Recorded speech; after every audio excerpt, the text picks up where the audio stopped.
सभी मित्रों को नमस्कार। मैं आशीष पंचाल एक बार फिर से आप सभी का स्वागत है अपने प्लेटफॉर्म धैर्य क्लासेज में। दोस्तों, हम आपके लिए लेकर आए हैं उत्तर प्रदेश स्पेशल, और उत्तर प्रदेश स्पेशल में आज का हमारा जो सब्जेक्ट होगा वो है उत्तर प्रदेश का भूगोल। इससे संबंधित एक टॉपिक पर चर्चा करेंगे। उस टॉपिक का नाम है उत्तर प्रदेश की नदियाँ। तो चले हम अपने क्लास की तरफ चलेंगे और देखेंगे, समझेंगे। आज हम उत्तर प्रदेश की नदियों के बारे में बहुत डिटेल से जानकारी लेंगे। आप किसी भी एग्जाम की तैयारी यदि कर रहे हैं उत्तर प्रदेश से संबंधित, तो आपका क्वेश्चन ये उत्तर प्रदेश की नदियों से कभी गलत नहीं होगा। चलते हैं डिटेल में जानकारी प्राप्त करते हैं। सबसे पहले हम बात करेंगे जो उत्तर प्रदेश की जो नदियां हैं उनको हम किस आधार पर हमने बांटा है। तो सबसे पहले हम बात करेंगे, हमने 3 आधार लिए हैं। कितने बेटा? 3 आधारों में हमने जो है उत्तर प्रदेश की नदियों को बांटा है। सबसे पहले हम बात करेंगे हिमालय से निकलने वाली नदियां, दूसरी बात करेंगे मैदानी क्षेत्र की झीलों से निकलने वाली नदियां, और तीसरी बात करेंगे दक्षिण के पठार से निकलने वाली नदियां। आपको पता है कि हिमालय से नदी निकलती है, आपकी गंगा निकलती है, यमुना निकलती है, काली है, रामगंगा है, गंडक है, सरयू है, कोसी है, रोहिणी है और राप्ती है। ठीक है, तो इस प्रकार से ये नदियां जो है हिमालय से निकलने वाली नदियां हैं। बात करेंगे मैदानी क्षेत्र की झीलों से निकलने वाली नदियों में कौन कौन? गोमती है, वरुणा है, सई है, पांडो है, ईसन है आदि। इसके बाद बात करेंगे दक्षिण के पठार से निकलने वाली, तो सोन है, रिहंद है, टोंस है, केन है, चंबल है, बेतवा है, कन्हार है। इस तरह से ये दक्षिण की पठार से निकलने वाली नदियां हैं। तो आप सभी लोग समझ चुके होंगे कि उत्पत्ति के आधार पर हमने उत्तर प्रदेश की नदियों को 3 प्रमुख भागों में बांट करके चीज़ों को समझा है। तो तीनों पार्ट आपको मैंने बता दिए कि तीनों पार्ट में कौन कौन सी नदियां किस किस पार्ट में निकलती हैं, किस आधार पर निकलती हैं। हिमालय के आधार पर निकलती हैं, मैदानी क्षेत्रों की उत्पत्ति झीलों के आधार पर निकलती हैं, दक्षिण के पठार के आधार पर निकलती हैं। ये तीनों पार्ट आपके क्लियर हो गए होंगे। चलते हैं हम आगे।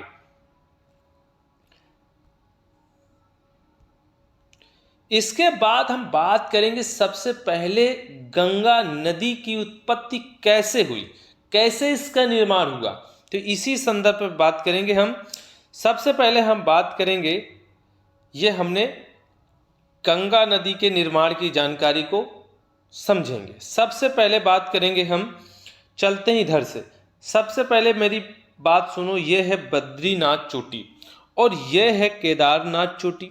आपको पता होना चाहिए कि बद्रीनाथ चोटी से एक नदी का नाम है जिसका नाम है विष्णु गंगा, और विष्णु गंगा और एक है धौली गंगा जो निकलती है कामेत पर्वत से। ये दोनों के मिलने पर एक प्रयाग बनता है जिसका नाम है, उस प्रयाग का नाम क्या है? विष्णु प्रयाग। क्या नाम है? विष्णु प्रयाग। क्या नाम है बेटा? विष्णु प्रयाग नाम है। और विष्णु प्रयाग इस धारा पे मिलने से बनता है, क्या बनता है बेटा? विष्णु प्रयाग। ठीक है, इस जगह हमने इसको मार्क करना भूल गए हैं। तो धौली गंगा और विष्णु गंगा के मिलने के बाद क्या बनता है? विष्णु प्रयाग बनता है। ये चीज आपको ध्यान में रखना होगा। इसके बाद ये आगे नदी निकलती है, इस नदी का नाम हो जाता है अलकनंदा। क्या नाम हो जाता है बेटा? अलकनंदा हो जाता है। क्या हो जाता है? अलकनंदा। क्या हो जाता है? अलकनंदा। ठीक है, अब ये अलकनंदा आगे बढ़ेगी, और अलकनंदा जब आगे बढ़ेगी तो आपको बता दें कि ये नदी आकर के इस जगह पर, जिसका नाम है मंदाकिनी। आपको पता है मंदाकिनी जो निकलती है वो केदारनाथ चोटी से चौराबाड़ी ग्लेशियर पड़ता है, उससे ये नदी ऐसे करके टर्न करती है जिसका नाम होता है मंदाकिनी, और यहाँ पर आकर के मिलती है। तो बेटा ये बनता है रुद्रप्रयाग। क्या बनता है? रुद्रप्रयाग। वहीं एक नंदा देवी चोटी से निकलती है नदी जिसका नाम है नंदाकिनी, और यहाँ पर प्रयाग बनाती है, और इस प्रयाग को हम लोग बोलते हैं नंद प्रयाग। क्या बोलते हैं? नंद प्रयाग। इसके बाद आपको बता दें कर्णप्रयाग। कर्णप्रयाग में एक पिंडार ग्लेशियर पड़ता है, और ये पिंडार ग्लेशियर जो है इस नदी पे पिंडार नदी बहती है। पिंडार ग्लेशियर से पिंडार नदी के नाम से बहती है, और यहाँ पर आकर के दोस्तों बनाती है कर्णप्रयाग। क्या बनाती है? कर्णप्रयाग। वहीं अगर हम बात करें जिस गंगा की, भागीरथी की, तो ये गंगोत्री ग्लेशियर से निकलती है। इसके बाद ये नदी भागीरथी के नाम से निकलती है। आप देख पा रहे होंगे इस नदी का नाम भागीरथी है। और आगे आके एक भील गंगा है, और ये भील गंगा आपको पता होना चाहिए खातलिंग ग्लेशियर से निकलती है। और ये निकल करके भील गंगा यहाँ पर पहुँचती है, तो इस पर एक देश का सबसे ऊंचा बांध टिहरी बांध परियोजना बनती है। ठीक है, और ये टिहरी बांध परियोजना से आगे जब ये नदी निकलती तो यहाँ पर ये जो नदी मिलती है इसमें बनता है देवप्रयाग। और ये देवप्रयाग जो बनता है वो ऋषिकेश में बनता है। इससे आगे जब ये पहुँचती है हरिद्वार, और हरिद्वार में बेटा ये मैदानी भागों में जब प्रवेश करती है तो इसका नाम गंगा पड़ता है। इस प्रकार से आप बहुत सारी बातें हैं उनको आप समझ गए होंगे। ये पूरे अगर मैप को आप अच्छे से समझते हैं, स्क्रीनशॉट ले लीजिएगा, क्योंकि ये चीज़ आपको कहीं और नहीं मिलेगी। नोट्स बनाइएगा, सारी बातें नोट्स में अपने रखिएगा। नोट्स अगर आपका बना हुआ है तो एग्ज़ाम में कभी आप असफल होकर नहीं आएंगे, क्योंकि एग्ज़ाम के टाइम में किसी प्रकार का नोट्स बनाने की कोई आवश्यकता नहीं है। उस टाइम आपके लिए सिर्फ केवल रिवीजन मोड है, रिवीजन है। मैं बार बार चिल्लाता हूँ कि रिवीजन जरूर करिएगा। उस टाइम में आप किसी प्रकार की कोई नोट्स न मार्केट से खरीदिए न किसी की लीजिए, उससे पहले ही सब कुछ अपना ब्यौरा तैयार करके रखिए और 1 से 1.5 महीने के बीच अंतराल में खूब रिवीजन और खूब प्रैक्टिस करिए, तभी एग्जाम आपके सक्सेस होगा। चलते हैं, इस पूरी बात को आप समझ चुके होंगे। इसके बाद करते हैं उत्तर प्रदेश में गंगा नदी की क्या स्थिति है। सबसे पहले बात करते हैं इसके उद्गम को लेकर के। इसका उद्गम किस राज्य से? उत्तराखंड से। किस ग्लेशियर से? गंगोत्री ग्लेशियर से। किसके निकट? गोमुख के निकट। और किस जिले के? उत्तरकाशी जिले से। ये पूरी आप बात समझ गए होंगे। इसके बाद अगर हम कुल लंबाई की देखें, उत्तर प्रदेश में 1450 किलोमीटर बहती है। वहीं एनसीईआरटी 1000 किलोमीटर बताती है, मगर वर्तमान समय में 1450 है। ये सभी लोगों को पता होगा। बात करें अगर इसकी कुल लंबाई, टोटल लंबाई की बात करें तो ये 25-25 है। आज भी 25-25 ही किलोमीटर है। ये आपको थोड़ा सा याद रखें, ये टोटल लंबाई है किसकी? गंगा की। इसके बताए कि अगर कुल मिलाकर कितने जिलों से होते हैं तो 28 जिलों से होकर गुजरती है। कहीं पर 27 जिले लिखे हैं, कंफ्यूज मत होना, वास्तव में 27 जिले ही हैं, मगर कहीं कहीं 28 जिलों को प्रदर्शित किया जाता है। सबसे पहले बात करें कि ये उत्तर प्रदेश, जब गंगा नदी उत्तराखंड में बहती होते हुए ये उत्तर प्रदेश में प्रवेश करते तो एक बिजनौर जिला है, और बिजनौर जिला सहारनपुर के जस्ट नीचे है, आपको पता होना चाहिए। और बिजनौर जिले के पास से ये इंटर करती है। और गाजीपुर आपने खूब सुना होगा, जहां बिहार और यूपी का बॉर्डर लगता है गाजीपुर, और गाजीपुर के पास ये बिहार में प्रवेश करती है। ये चीज पॉइंट आपके दिमाग में होना चाहिए। चलते हैं आगे। आपको पता है उत्तर प्रदेश गंगा नदी में 28 जिले हैं। वो 28 जिलों के नाम कौन कौन से हैं? कानपुर है, अमरोहा है, बदाऊं, बलिया, भदोही, बिजनौर, बुलंदशहर, चंदौली, इटावा, फर्रुखाबाद, फतेहपुर, गाजीपुर, हापुड़, हरदोई, कन्नौज, कासगंज, कौशाम्बी, मेरठ, मिर्जापुर, मुरादाबाद, मुजफ्फरनगर, प्रतापगढ़, प्रयागराज, रायबरेली, संभल जिला, शाहजहांपुर, उन्नाव और वाराणसी। इस प्रकार से 28 जिले कुल मिलाकर के ये उत्तर प्रदेश में जो गंगा नदी बहती है वो 28 जिलों से स्पर्श करती है। तो आपको जितने भी जिले थे वो सभी जिले हमने एक बार आपको क्लियर करा दिया है। आप बिल्कुल उन चीज़ों को ध्यान रखें, और आपके पेपर में सिर्फ टोटली संख्या पूछी जाएगी, ज़्यादा आपसे क्वेश्चंस नहीं पूछे जाएंगे, डीप नहीं जाया जाएगा कि कौन से जिले से नहीं गुजरती। तो बस इतना याद रखना है कि 28 जिले से होकर गुजरती है। इसके बाद हम बात करेंगे दोस्तों, गंगा नदी के किनारे स्थित उत्तर प्रदेश के कुछ प्रमुख शहर इस प्रकार हैं। सबसे पहले प्रयागराज, वाराणसी, कानपुर, ठीक है और कन्नौज। 3 आपको जरूर याद रखो, ये प्रमुख शहर हैं, प्रयागराज, वाराणसी और कानपुर। इसके बाद कन्नौज भी है, चकेरी है, भिठूर है, कालाकांकर है, डलमऊ है, बक्सर है, मिर्जापुर है, फतेहगढ़ है, फर्रुखाबाद है, अनूप शहर है, गढ़मुक्तेश्वर है, श्रृंगवेरपुर है। इसके बाद सिरसा है, गाजीपुर है, चुनार है, बिजनौर है और चकियास है। तो कुल मिलाकर के कुछ ऐसे शहर हैं जिन शहरों में सिर्फ प्रमुख की बात की जाए तो प्रयागराज है, कानपुर है और वाराणसी है। ठीक है ना, तो समझ गए होंगे पूरी तरीके से इस बात को। चलते हैं दोस्तों, उत्तर प्रदेश में दो प्रमुख नदियां हैं, उनका नाम है गंगा और यमुना। यही दो सबसे बड़ी नदियां हैं और ये दोनों नदियां एक दूसरे के समांतर बहती हैं, ये भी आपको पता होना चाहिए। वही बात अगर हम गंगा की सबसे बड़ी सहायक नदियों में बात करें तो वो है यमुना नदी। इसके बाद गंगा नदी पश्चिम बंगाल के फरक्का जिले में जब पहुंचती है तो गंगा नदी दो धाराओं में बट जाती है। कितने में? दो धाराओं में बट जाती हैं। एक धारा पश्चिम बंगाल में हुगली के नाम से आगे बढ़ती है जिस पर कलकत्ता शहर बसा है, और एक धारा बांग्लादेश में प्रवेश करती है तो पद्मा के नाम से जानी जाती है। वहीं अगर ब्रह्मपुत्र नदी बांग्लादेश में जब प्रवेश करती है तो वो जमुना के नाम से जानी जाती है। इतनी बात आपको मोटा मोटा पता होना चाहिए। इसके बाद आगे हम बात करेंगे। आगे बात क्या है कि दोनों के मिलने से पद्मा बनता है। जब ब्रह्मपुत्र नदी बांग्लादेश पहुंचती है, जब इधर से गंगा नदी बांग्लादेश पहुंचती है, तो दोनों का बांग्लादेश में जब इंटर करती है ब्रह्मपुत्र नदी तो जमुना हो जाता है, और जब गंगा नदी बांग्लादेश में प्रवेश करती है तो उसका नाम पद्मा हो जाता है। और ये दो जब दोनों मिलती हैं तो ये पद्मा का ही निर्माण होता है। और फिर आगे चल के एक नदी और है जो नागालैंड की पहाड़ियों से निकल करके बराक नदी जिसका नाम होता है, जब वो पद्मा से मिल जाती है तो मेघना नदी का निर्माण होता है और आपको मतलब बंगाल की खाड़ी में अपना मुहाना माउथ बनाती हैं।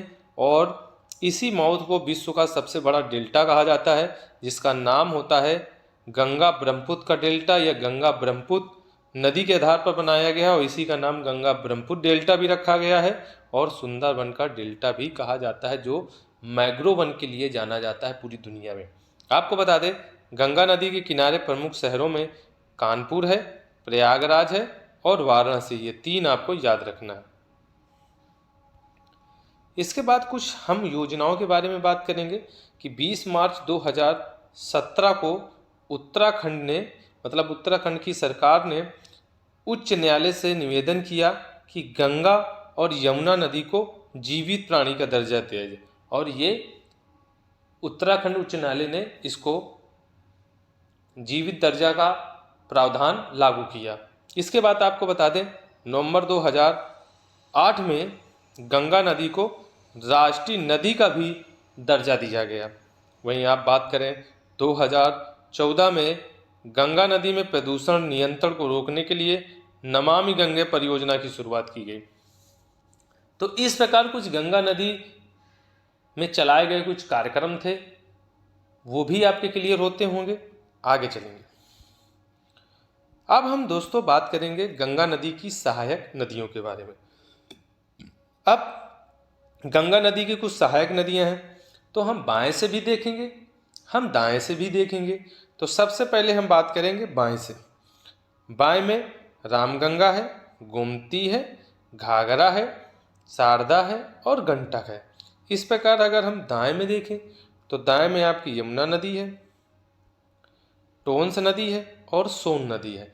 तो ये तीनों, अभी यमुना की बहुत सारी सहायक नदियां हैं, उनको भी हम देखने की कोशिश करेंगे। तो इस प्रकार से गंगा नदी की जो सहायक नदियां हैं वो दोनों तरफ से हैं। एक बाएं तरफ से, अपने हाथों को फैलाकर देखो और गंगा नदी का बहाव किस तरफ से हो रहा है उस तरफ से अपने आप को खड़ा करो और देखो दाएं और बाएं कैसे हैं। तो बायां किस तरह से नदियां आके मिल रही और दाएं में किस तरह से मिल रही। तो हमने आपको बाएं तरफ से पहले बताई, फिर दोबारा हमने दाएं तरफ से आपको बताई। तो बाएं और दाएं से कौन कौन सी नदियां मिल रही हैं। इसके बाद हम आगे चलेंगे दोस्तों। आगे क्या है, यमुना नदी के बारे में। यमुना नदी के बारे में बात करेंगे क्योंकि ये गंगा की सबसे बड़ी सहायक नदी है। आपको पता होना चाहिए कि ये बंदरपूछ सीढ़ी पड़ती है कहाँ, उत्तराखंड में, और गंगोत्री ग्लेशियर के नीचे यमुनोत्री ग्लेशियर पड़ता है, इसलिए इसका नाम यमुना नदी है। इसके बाद ये ग्लेशियर का नाम आप समझ रहे होंगे, यमुनोत्री ग्लेशियर से। और इसकी जो लंबाई है वो पूरी मिलाकर 1384 किलोमीटर है। इसके बाद आपको बता दें कि उत्तर प्रदेश में जो बहती है वो कुल मिलाकर 1376 किलोमीटर बहती है, आपको ये पता होना चाहिए। बात करें यमुना नदी कितने राज्यों से होकर गुजरती है, तो सबसे पहले आपको उत्तराखंड से, हिमाचल से, हरियाणा से, दिल्ली से और उत्तर प्रदेश से होकर ये बहती है। वहीं अगर बात करें उत्तर प्रदेश में सहारनपुर, शामली, बागपत, गाजियाबाद, गौतम बुद्ध नगर, अलीगढ़, मथुरा, आगरा, इटावा और औरैया, फिर जालौन, हमीरपुर, बांदा, फतेहपुर और प्रयागराज, कुल मिलाकर के इतने उत्तर प्रदेश के जिलों से ये बहती है। इसके बाद और बात करें हम उत्तर प्रदेश के मथुरा, वृंदावन, आगरा, इटावा, हमीरपुर, ठीक है। इसके बाद बटेश्वर, कौशाम्बी, कालपी नगर यमुना नदी के किनारे कुछ बसे इस तरह के हमारे शहर हैं, ठीक है।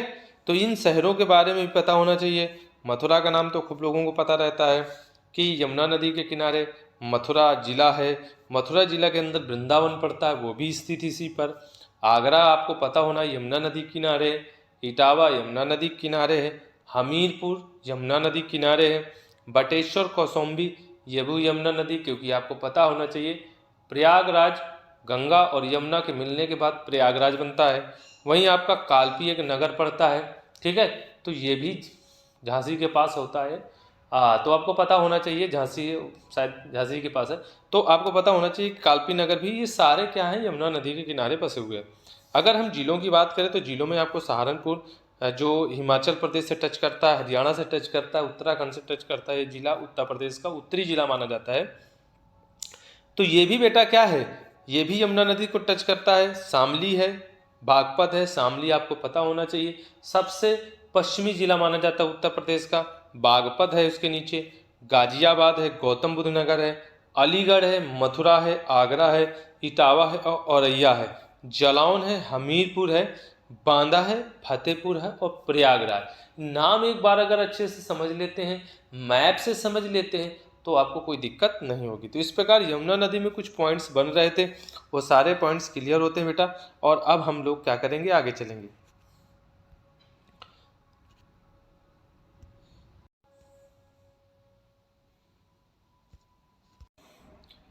तो अब हम देखेंगे यमुना नदी की सबसे बड़ी सहायक नदी क्या है बेटा, तो इसी पर हम बात करेंगे।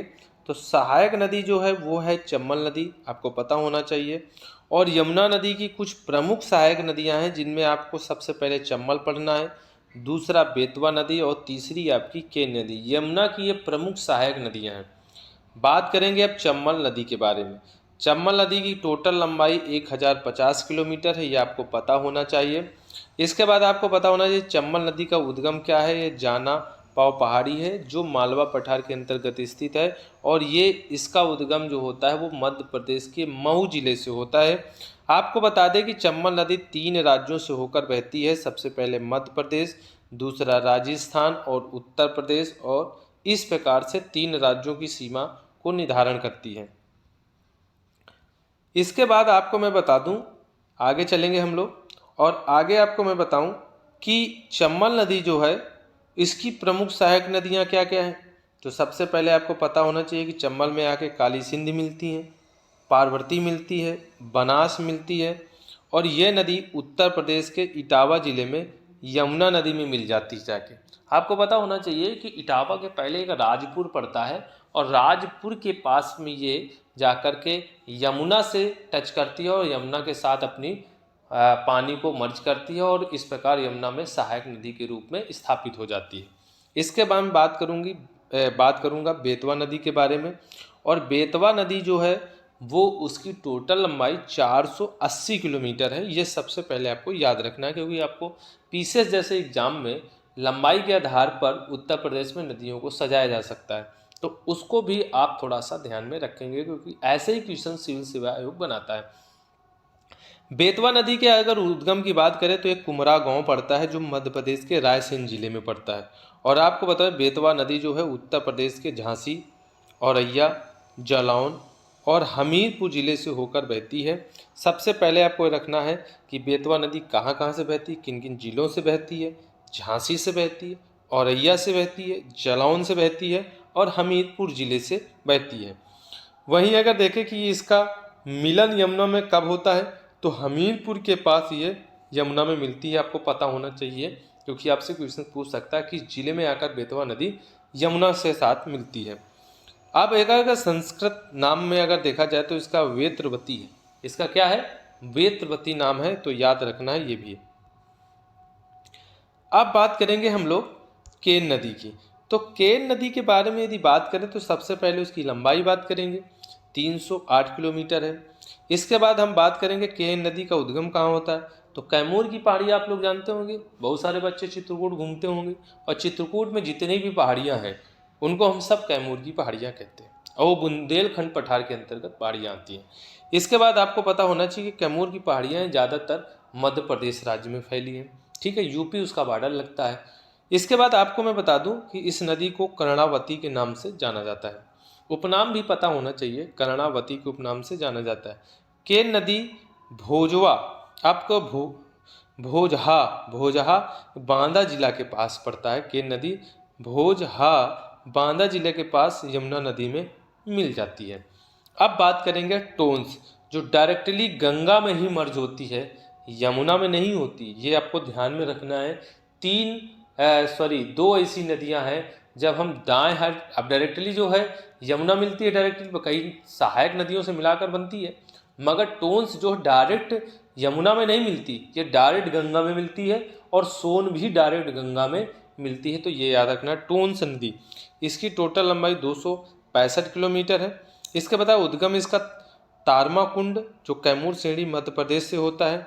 और आपको बता दूं टोन्स नदी की एक ही सहायक नदी है जिसका नाम बेलन नदी है। और आपको बता दें पुराने इतिहास के प्रागैतिहासिक काल प्रीहिस्टोरिक पीरियड के दौरान में बेलन नदी घाटी की कई बार चर्चा की जाती है, और वही ये बेलन नदी घाटी जो है, वो बेलन नदी जो है इसकी ही सहायक नदी है टोन्स की। टोन्स नदी जब यमुना में जाकर टोन्स नदी जब गंगा में जाकर मिलती है, तो आपको पता होना चाहिए ये प्रयागराज में सिरसा नामक एक स्थान है जहाँ पर आकर प्रयागराज में गंगा से मिल जाती है, मगर यमुना में नहीं मिलती। ये थोड़ा सा याद रखना, ये डायरेक्टली गंगा में ही मिलती है, ठीक है। चलते हैं आगे, बात करेंगे काली सिंध नदी। ये है यमुना की सहायक नदी। आपको पता होना चाहिए काली सिंध या सिंध नदी जो राजस्थान के नैनवास टोंक जिला से उत्पत्ति होती है, और उत्तर प्रदेश के जलौन जिला पड़ता है, वहाँ पर आकर के ये मिल जाती है। उसकी टोटल लंबाई 416 किलोमीटर है, ये आपको याद रखना है। वहीं बात करेंगे सोन नदी, बहुत इंपॉर्टेंट है नदी, ये सबसे ज़्यादा क्वेश्चंस यहाँ से बनते हैं। इसकी टोटल लंबाई है 780 किलोमीटर, और आपको पता होना चाहिए शेषाकुंड अमरकंटक की पहाड़ियों से निकलती है। आपको पता होना चाहिए मध्य प्रदेश और छत्तीसगढ़ की सीमा पर एक पठार स्थित है जिसका नाम है मैकाल पहाड़, और मैकाल पहाड़ की सबसे ऊंची चोटी अमरकंटक होती है। और सोन नदी उत्तर प्रदेश के मिर्जापुर व सोनभद्र जिलों से होकर बहती है।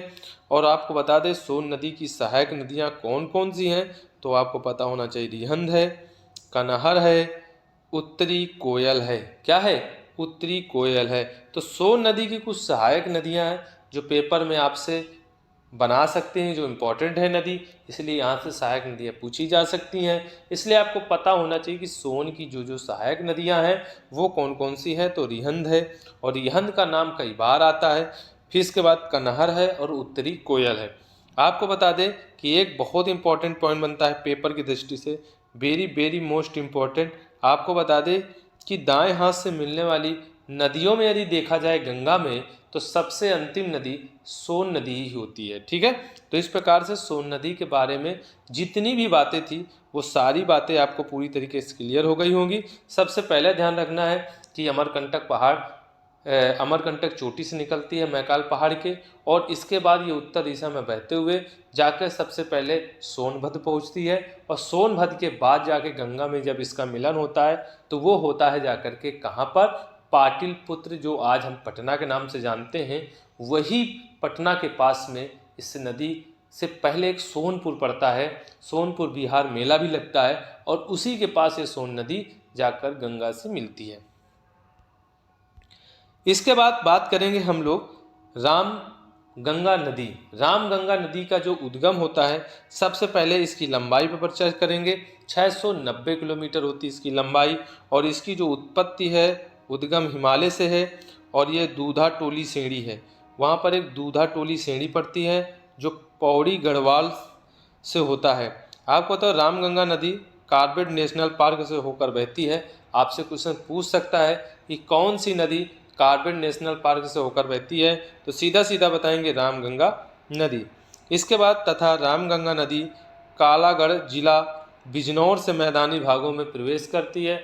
आपको पता होना चाहिए कि जब उत्तर प्रदेश में नदी प्रवेश करती है तो बिजनौर जिला से होकर प्रवेश करती है। इसके बाद आपको मैं बता दूं कहाँ कहाँ से ये बहती है, तो सबसे पहले मुरादाबाद, बरेली, बदाऊं, फर्रुखाबाद, शाहजहांपुर, हरदोई, इन जिलों से होकर ये बहती है। तो रामगंगा नदी के लिए 2 पॉइंट्स बहुत इंपॉर्टेंट है, बिजनौर और बरेली। ये 2 प्रमुख ऐसे शहर हैं, जिला हैं जहाँ से ये नदी बहती है। मगर अगर आपको कन्नौज दे दे तो कन्नौज के पास में गंगा से मिलती है, मगर आपको ये नहीं बताना होगा कि गंगा जो है, गंगा के किनारे कन्नौज शहर बसा है, ना कि रामगंगा नदी के किनारे कन्नौज शहर बसा है। ये आपको पता होना चाहिए। तो ये भी पॉइंट्स आपका क्लियर होता है। इसके बाद आगे हम बात करेंगे शारदा, और शारदा नदी टोटल लंबाई 160 किलोमीटर है, और ये निकलती कहाँ से है, ये हिमालय में मिलाप ग्लेशियर पड़ता है, कुमाऊं हिमालय में, वहाँ से निकलती है।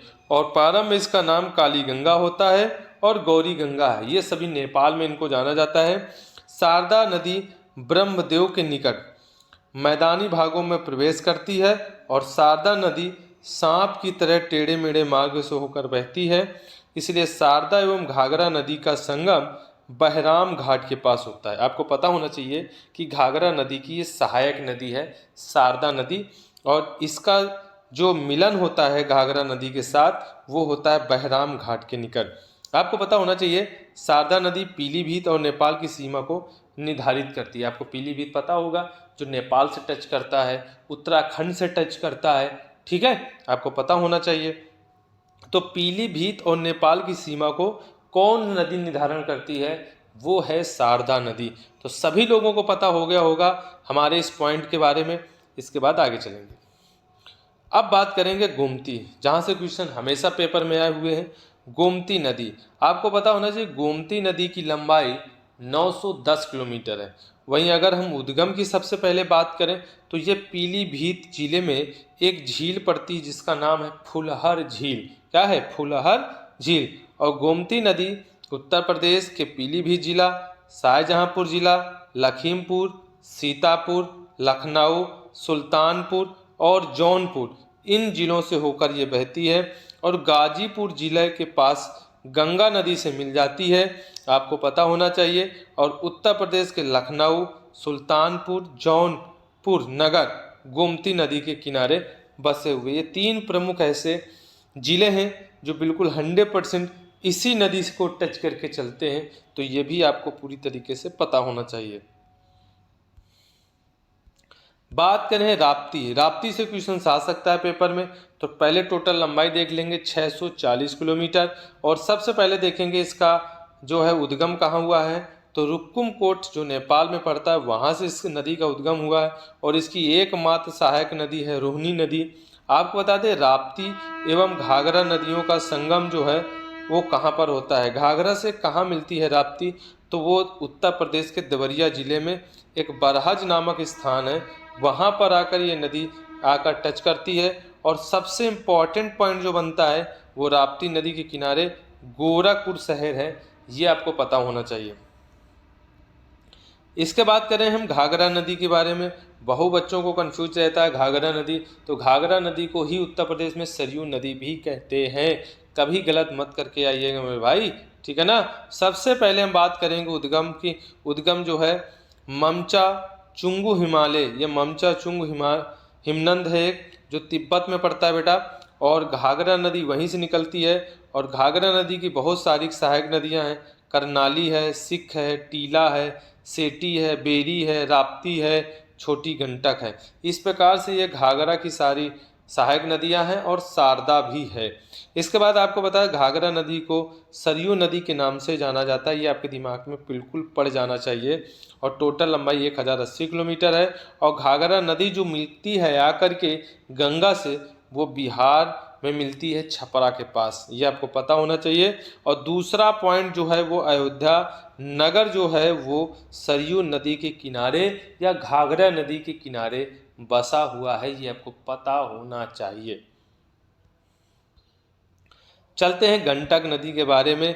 गंडक नदी के बारे में सबसे पहले ये नदी जो है ये नेपाल में शालिग्राम के नदी के नाम से और उत्तर प्रदेश में जो है नारायणी नदी के नाम से जाना जाता है। तो वहाँ पर नेपाल में शालिग्राम है, उत्तर प्रदेश में जब प्रवेश करती है भारत उत्तर प्रदेश और नेपाल की सीमा में तो इसका नाम नारायणी हो जाता है। इसके बाद काली एवं त्रिशूल गंगा की दो सहायक नदियाँ हैं और ये नदी उत्तर प्रदेश के कुशीनगर और महाराजगंज जिलों की सीमा बहने के पश्चात पटना के पास आकर गंगा से मिल जाती है। वहीं अगर हम बात करें इसकी कुल लंबाई की गंडक की तो 425 किलोमीटर कुल ये प्रवाहित होती है नदी। और इसकी टोटल लंबाई, इस नदी की टोटल लंबाई 425 किलोमीटर है, आप सभी को पता होना चाहिए, ठीक है ना। इसके बाद हमारा एक मैप है, हमने मैप को सेट किया है। छोटी छोटी बात मैप के आधार पर हो, मैप आप अपना बना सकते हैं और इसके बाद अपने जिस रूम में पढ़ते हैं उस रूम में अपने मैप को सजा करके उसको सेट कर सकते हैं। कभी छोटी मोटी बातें आपको अगर देखने को ज़रूरत पड़े तो आप सारी बातें देख सकते हैं। जिस तरह से मैंने मैप को सेट किया है, सभी मैप में जितने भी पॉइंट हमने लिखे हैं वो सारे पॉइंट्स आपको पता होना चाहिए कि मैंने इसका उद्गम और प्रवेश दोनों स्थानों को सेट किया है और नदी का बहाव भी आपको बताया है। इसके बाद आपको पता होना चाहिए कि जो है सबसे पहले गंगा नदी के बारे में देखें तो गंगा नदी ये आपको दिख रही है, जो ब्लैक तरीके से ये गंगा नदी है ये आपको दिख रही होगी, ठीक है। अब ये नदी पूरी बहती है हुई इधर से आती है। आपको पता होना चाहिए कि गंगा नदी जो है, गंगा नदी गंगोत्री हिमनद से होकर आती है उत्तराखंड से और ये बिजनौर जिले के पास प्रवेश करती है। रामगंगा वहीं एक गढ़वाल हिमालय पड़ता है नैनीताल में, वहाँ से ये निकलती है। वहीं अगर गोमती की बात करें तो ये पीलीभीत जिले के फुलहर झील से निकलती है। वहीं अगर हम बात करें घाघरा नदी के तो तिब्बत में मामचा तुंग हिमानी से निकलती है और ये बहराइच जिले के पास में उत्तर प्रदेश में प्रवेश करती है। वहीं राप्ती की बात करें तो धौलागिरी पर्वत से निकलती है और इस पर गोरखपुर शहर बसा हुआ है।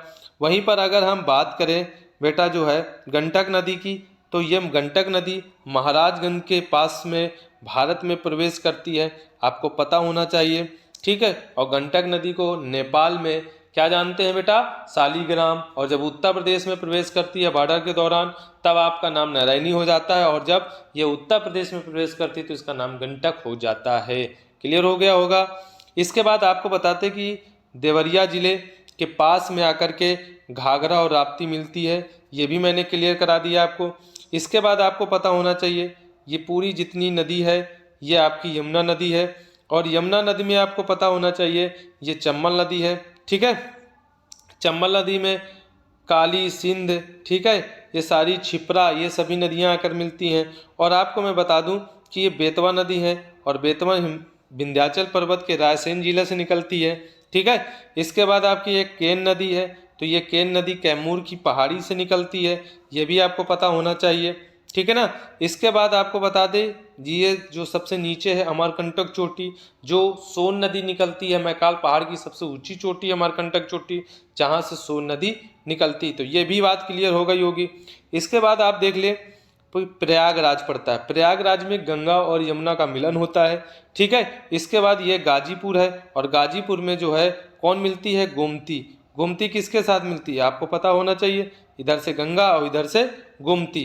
तो दोनों नदियां जब मिलती हैं आकर के गोमती गंगा में समाती है तो वो गाजीपुर जिले के पास ही समाती है और गंगा गाजीपुर जिले के बाद ही बिहार में प्रवेश भी करती है।